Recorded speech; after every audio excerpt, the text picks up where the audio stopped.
Italy வீரர் ஜின்னிக் சின்னர் தன்னுடைய முதல் விம்பிள்டன் பட்டத்தை கைப்பற்றி இருக்காரு. இதன் மூலமா விம்பிள்டன் பட்டத்தை வென்ற முதல் இத்தாலியர் அப்படிங்கிற பெருமையையும் அவர் பெற்றிருக்காரு. இந்த நிலையில விம்பிள்டன் நிர்வாகம் ஜனநாயகன் போஸ்டரை ரீகிரியேட் பண்ணி விம்பிள்டன் நாயகன் அப்படின்னு சின்னருக்கு ஒரு போஸ்டரை வெளியிட்டிருக்காங்க. சோ இதை தொடர்ந்து உலக அளவுல விஜய் ரீச் ஆனதா அவருடைய ரசிகர்கள் கொண்டாடி வராங்க. கிராண்ட் ஸ்லாம் போட்டிகள்ல ரொம்பவும் முக்கியமான தொடரான விம்பிள்டன் தொடர் சமீபத்துல தான் முடிஞ்சிருக்கு. ஜோகோவிச் உள்ளிட்ட முன்னணி வீரர்கள் வெளியேறிய நிலையில டென்னிஸ் ஒற்றையர் ஆடவர் பிரிவுல இறுதிப் போட்டியில ஸ்பெயின் நாட்டை சேர்ந்த கார்லோஸ் அல்கஹராஸ் மற்றும் இத்தாலியின் ஜன்னிக் சின்னர் இவங்க 2 பேரும் மோதி இருக்காங்க.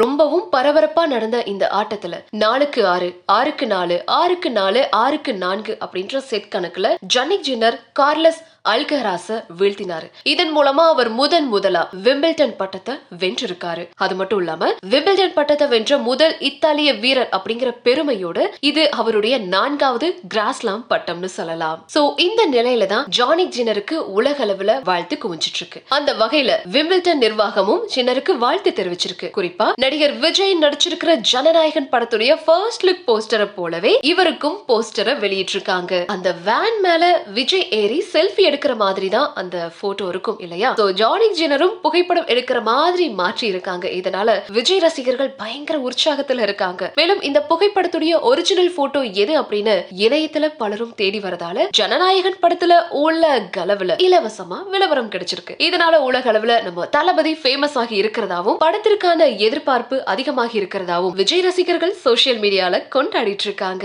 இந்த செல்ஃபிய பத்தி சொல்லணும் அப்படின்னா மாஸ்டர் ஷூட்டிங்காக விஜய் நெய்வேலியில இருந்தப்போ அவருடைய வீட்ல ரெய்டு நடந்திருக்கு. தொடர்ந்து விஜய வருமான வரித்துறை அதிகாரிகள் கார்ல சென்னைக்கு அழைச்சிட்டு வந்திருக்காங்க. மறுபடியும் அவர் நெய்வேலி போயிருக்கும் போதுதான் ரசிகர்களை உற்சாகப்படுத்த வேன் மேல ஏறி நின்னு செல்ஃபி எடுத்திருக்காரு. அந்த செல்ஃபியை தான் ஜனநாயகன் படத்துடைய ஃபர்ஸ்ட் லுக் போஸ்டரா வெளியிட்டிருக்காரு லோகேஷ் கனகராஜ்.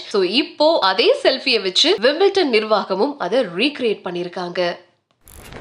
ஃபிளிக்ஸ் 9 உங்க கையால ஓபன் பண்ணுங்க. ஃபிளிக்ஸ் 9 ஓடிடிக்கு வந்து என்னுடைய நெஞ்சார்ந்த வாழ்த்துக்கள். நல்லா படங்கள் பெரிய லெவலில் நான் வாழ்த்து. தேங்க்ஸ்.